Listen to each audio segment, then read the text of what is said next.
Hey, go getters!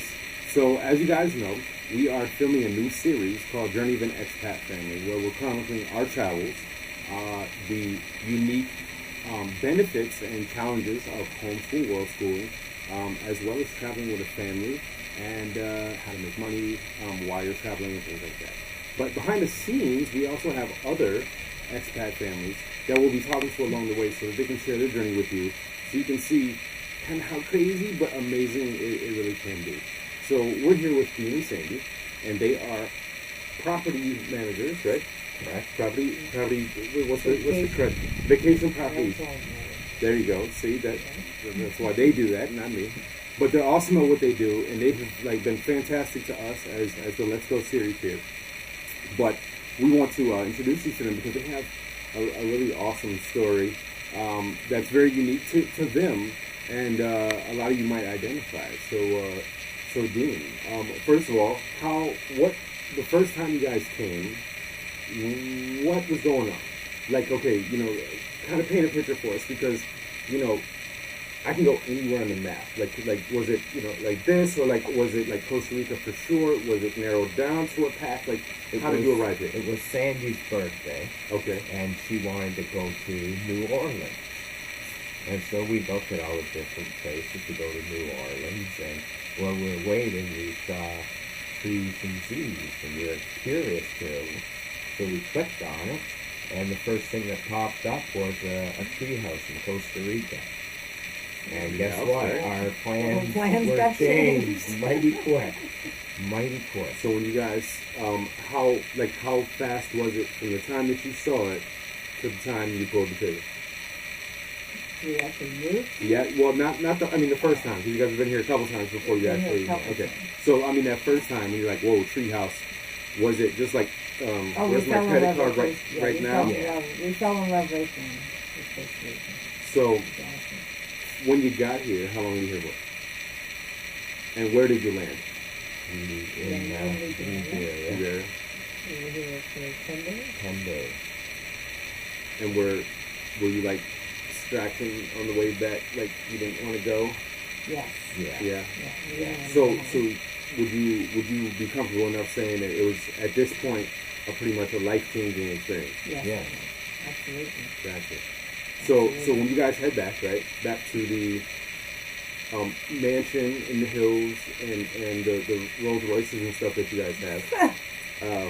No. So when you get back to that rut again, and you're in that cycle, when did it click and you're like, what, really? Or how did it come about? Like, how did you guys come about this? These are jobs also. You're at the job doing the same thing day in and day out. You're making the owners rich, and you're thinking, well, wait a second, why should I be doing this for? And that's when Sandy and I sat down and said, you remember that tree house? And we're like, yeah, what do you think? Costa Rica, and we're like, yep. Then we started doing our research more and more, right to the point where we were thinking, it'd be great just to stay here, get a residency, and the papers you don't have to bring. No, that's perfect, because I know a lot of people, if you're watching this video, there's a real high likelihood that you saw us over on the side over there, and we were one of the other videos that had Costa Rica, like in big, bold print, and you're like, I'm going to watch it because it's Costa Rica. When you guys came, and you're like, all right, this is going to be it. When you looked at each other, and you could just look at each other, me and my wife have done this, you just look at each other, yeah, that's it, that connection, we're out of here. From the time that you started studying to the time you actually had the ticket, how long ago? 2 years. 2 years. Yeah. 2 years. And was it sort of a constant incline in your desire? Yeah. Like, was it like, okay, I'm on fire, and then it kind of just dwindled down, or was it like, I'm on fire, and then like, okay, today you won't believe what the hell happened to work today, more of a reason for Costa Rica, and then like a weekend you're like, Costa Rica, and then like everything after that is just like, yeah. Exactly. That's what got us through it. Yeah. We're just thinking we're going to be in Costa Rica, we're going to be there soon, and the planning, and we knew it would take a few years. And pardon the audio, guys. But the goal was there. If we're a little quiet, we're not all mic'd up because quite frankly, like I was explaining to them, they're like, well, how are we going to do it? And I explained to them, listen, this is Costa Rica. We're doing it exactly how you see. So if you hear a little bit of wind, it's because it's gorgeous out here right now. And it's blowing on the mic over there on the camera. But, so you guys decided, I'm going to come here. And I would imagine you had more than what you have now, right? I would say that's safe to say. At least a vehicle and probably some sort of domicile, right? We had a house, sure. 2 cars. So how did you just say, you know what? I'm in. I'm just going to do it. Like how there's a tipping stone for many people. Some people are just like, you know what? I just had enough and I cracked. Some people are like, it's just because that's what I've been planning for a long time. How did it happen for you guys? It was the second time we came, and we went back to Canada. And with the winter driving and our jobs, it was like, okay, that's it. This is our goal. Now we're putting the house up for sale, and we're going to be serious about it. See, guys, it's you have to understand when you make that commitment, you just have to be willing to stick to it and ride this out, because I promise you, it's more than likely going to be amazing, which kind of segues me into most interesting story here in Costa Rica since you've been here. Briefly. You better tell that one. There's a lot of them. The traffic jam with the cattle on the road. You have nowhere to pull over on the side of the road. You're thinking, oh God, are they going to run over the top of the vehicle? What happens here? And you're just sitting there thinking, whatever, right? Who cares?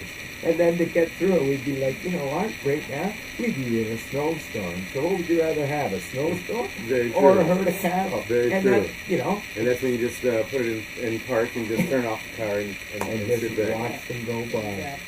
Exactly. So what's been the most inspirational, motivational, spiritual, if you will, moment that you guys had since you got there?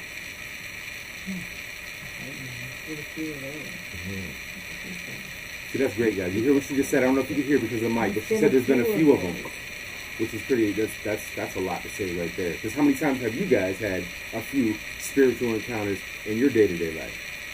Which kind of brings us. I think when you hear other people's stories, other expat stories, and you hear how they come here with nothing and made a life for themselves, and they've been here like 10, 15 years, and they're still enjoying it, and they don't have any regrets. That's inspirational for us, because it was such a huge jump and leap of faith to do this, and so to hear other people's stories that started off where we did is so inspirational. It's like, they did it, we can do it. And that's exactly why we're here with this series, guys. So we're going to wrap it up here. We're with Dean and Sandy. I'm going to have, you can follow here at the bottom of the screen here, but I'm going to let Dean go ahead and plug himself here for a moment. Please, guys, pay attention, take some notes, because this guy is definitely going to be valuable for you if you're coming here. And if you're thinking about a great place to go in Costa Rica, Guanacaste. Beautiful place, and we're in a place called Playa del Coco, which you have seen by a bunch of the videos already. But that's where Dean's at. So he's holding the card here, but we're going to plug all the information into it. Go ahead. Okay. Next time you're down here in Coco, looking for a property manager, maybe you want to purchase a place when you're down here, Emerald, we can help you with all those needs. How about that perfect trip for you and your family? You don't know what to do. We can assist you with that. Maybe you need a rental car. We can help you with that. Anything that you're down here, Emerald will help you out in it. Give us a call. There's the number. There's the email. Give us a call. Right there. Call that number. Pura Vida. And I'll tell you what, guys. All kidding aside, we're not getting paid anything to do this, okay? I've seen some amazing stories from other expats that are like, these guys actually came and picked me up and brought me to where I had to go, and I had no idea. So, real deal. When he's telling you they're gonna take care of you, I promise you guys, they wouldn't be on Let's Go if we didn't believe, because you know how we are. So, guys, remember, nothing's impossible. If you really put your mind to it and you believe, you can make it happen. Whether you come here on $1 and I guess a little bit more than a dream, $1 and some audacity to really take the world for what it's for, as opposed to sitting back and watching, then you're going to be like these guys, and you're going to be enjoying a beautiful marriage, a beautiful partnership, a beautiful life. It's here for you. So remember, stand on the sidelines, get passed by. You know what they say in the States, if you don't roll with, you get rolled over. So in that, we say, don't just be a watcher, get up, get out, and let's go. Thanks, guys. Thank you. Thank you. Appreciate it. Thank you.